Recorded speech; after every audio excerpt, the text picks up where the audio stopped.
Direito do consumidor, com o desembargador Leandro dos Santos. Cancelamento de voo e o dano moral na perspectiva da relação de consumo. Voo cancelado, eu tenho um direito de reembolso, eu posso receber um crédito concedido pela companhia aérea e meus danos morais. Será apenas mero dissabor o cancelamento do voo? Hoje nós vamos tratar sobre um tema muito interessante, também controvertido, que é a caracterização ou não de dano moral quando o seu voo é cancelado.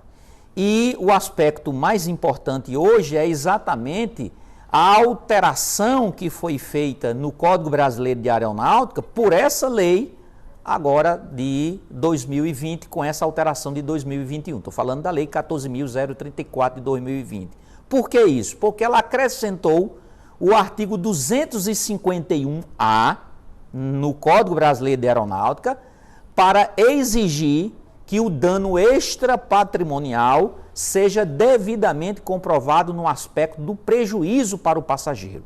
Significa dizer que a lei agora alterou de forma absoluta a natureza do dano chamado de in re ipsa, que era um dano presumido e que é a posição consagrada, firme, uniforme de todos os tribunais, principalmente do Superior Tribunal de Justiça.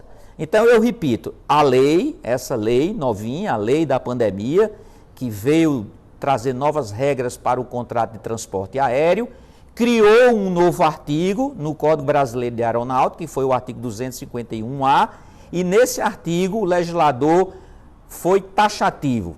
O dano moral na relação entre passageiro e transportador precisa ser comprovado do ponto de vista do efetivo prejuízo.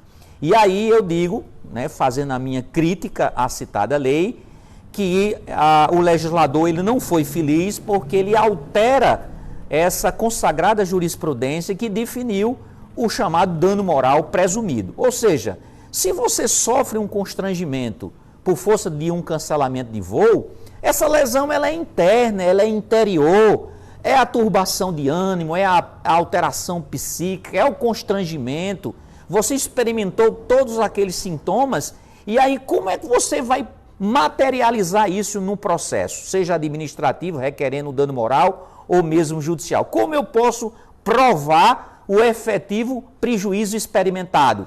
Se sabemos que o dano moral ele não se exterioriza no espaço, Ele está dentro de você, você está ali constrangido, sofrendo diante do que aconteceu em face do cancelamento. Vamos dar alguns exemplos. Você iria para um casamento de um parente e aí o voo cancelado, você perdeu essa cerimônia que era muito importante para o contexto de sua família. Você iria prestar concurso num evento em outro estado, você perdeu a prova. Você iria fazer uma palestra de importância para a sua carreira, você perdeu essa palestra.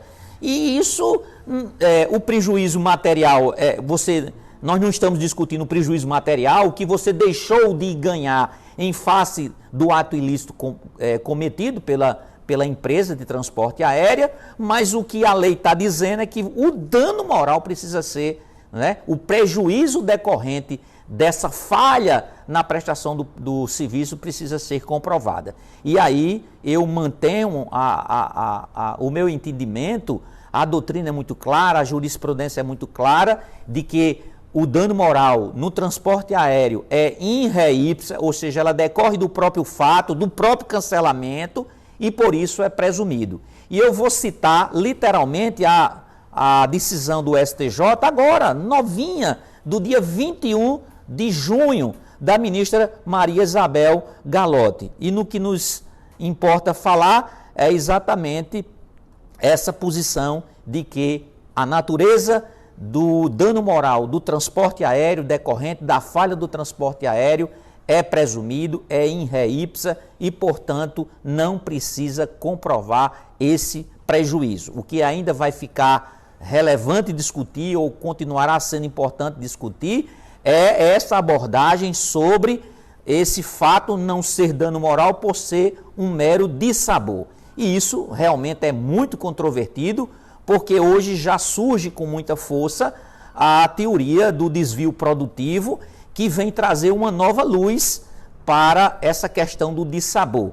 Então, há um confronto de ideias, de teses, de expressões de vários operadores do direito sobre o mero dissabor, e isso realmente precisa ser enfrentado no dia a dia. A gente vai analisando todos esses temas. O dano moral é algo muito importante para o contexto de defesa do direito do consumidor, é uma proteção que está lá no microsistema de defesa do consumidor, está na Constituição, está no Código Civil e, portanto, não pode, então, desaparecer apenas porque o legislador quis ajudar, de certa forma, as empresas aéreas, criando uma dificuldade que seria provar o prejuízo decorrente do dano moral. Dano moral no transporte continua sendo in re ipsa, dano presumido, e você tem todo o direito de reivindicar essa indenização pela lesão que sofreu.